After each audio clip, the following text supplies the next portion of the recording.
I want to share something that I experienced today. This afternoon, I went over to the pool and I did my usual routine, and it's mostly just to get my circulation going and do some stretching and, it was whatever I learned when I was taking physical therapy for my knees. And so when I got done with that, I I decided on my way out that I would sit for a few minutes and focus on sitting and doing some meditation. But it's a type of meditation that I learned years ago when I used to go to this yoga ashram, and there was a visiting yoga teacher that had come from Sweden. And he taught this form of meditation that it had to do with how to experience a quietness and a meditation, in a noisy environment. Like you could be on a really busy street corner, or someplace where there's just a lot of activity going on around you, and but what you do is first off, I sat down, and then I closed my eyes and I started concentrating just on my breathing, just noticing my breath, not really trying to do anything with it, like slow it down or, have any control over it, but just, put your attention on your breathing. And then when your attention is on your breathing, you start moving your attention internally.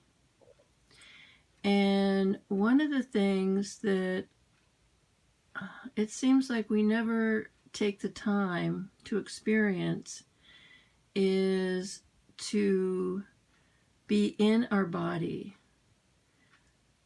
Our attention is being focused outside of our body, I would say most of the time. But to place your attention on the inside of your body and start experiencing what it is on the inside instead of on the outside. And it's really an experiential thing. You can't really you can't describe it to anybody unless you actually do it. So the experience of it is I was feeling the inside of my body as if, there, like, my skin and the outer part of my physical being was a barrier from the inside to the outside. And I was aware of the activity that was going on around me, but I wasn't being distracted by it. And I was sitting with my attention on the inside. And when you do that, it's like the inside of your body becomes much larger than what's happening on the outside. So I only did it for a few minutes, and I felt like it really calmed me down. Not like I was nervous before, but I had been very active. And so by sitting and concentrating on the inside rather than the outside, I got a different perspective. So when I went back to my car, the first thing I noticed when I was leaving the building and walking to my car was this crow that was on top of one of the light fixtures. And it was very noisy. You know, it was calling out. And so I was watching it for a while and wondering if it was aware that I was looking at it. And then after I started walking away, it flew off. But I just happen to love crows. You know, they're very intelligent and they're very interesting to watch. So then when I got in my car, I started noticing trees. You know, as I'm driving, I'm noticing how beautiful the trees are. And, you know, all they are basically is the bare bones of the trees. So you can see the shape. You know, the different types of trees have such different shapes. And when I did a lot of photography, I was very aware of what I used to refer to as naked trees. Because living in a climate where half the year there are no leaves on the trees, if you want to do some photography, you basically, you know, half the year there's no leaves on the trees, so it's a whole different perspective. And I got very in tune with the shapes of the trees. And so I think because my awareness had gotten, I guess, expanded, instead of so much paying attention to all the traffic around me as I was driving, I was actually noticing the trees. And especially after I went to the grocery store and I was sitting in the car, I saw one of the nicest trees that I've always admired. It's all by itself. And when a tree is just sitting, you know, it's been allowed to grow into its natural shape, not being crowded by other trees, it's like the perfect tree. And I wanted to get a good picture of it, but there was too much going on around it. You know, there was a busy street, and then there were cars going around, and then there were some power lines that were close by.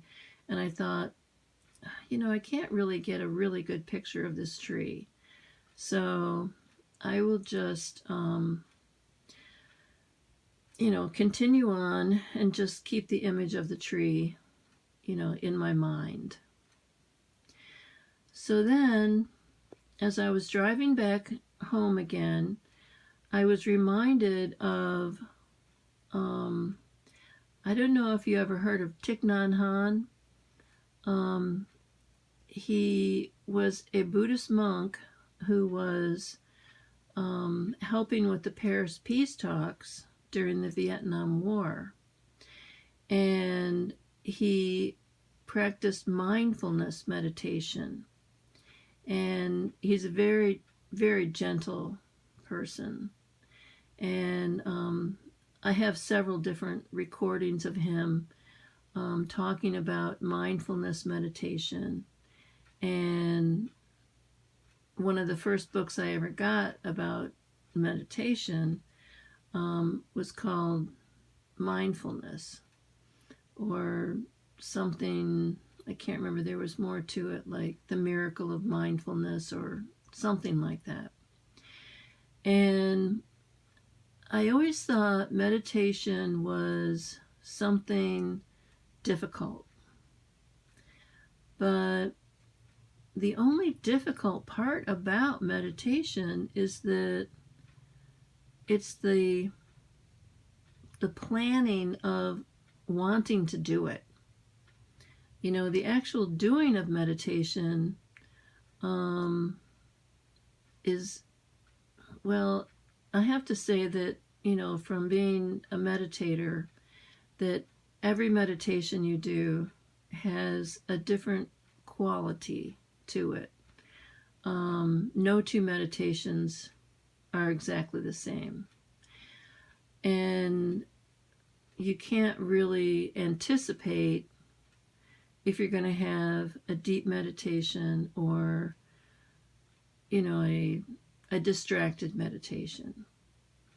So one of the things that I got out of the book of mindfulness, Thich Nhat Hanh, he was writing letters back to his Buddhist monk friends in Vietnam, and they were like very short stories, and they were encouraging for them to continue keeping a peaceful outlook on life in the midst of the chaos that they had to go through. And so one of the stories that really stuck with me, it was called Washing the Dishes to Wash the Dishes. And what he was talking about was, when you're washing the dishes, you're not thinking about that cup of tea that you're going to have when you're done with the dishes.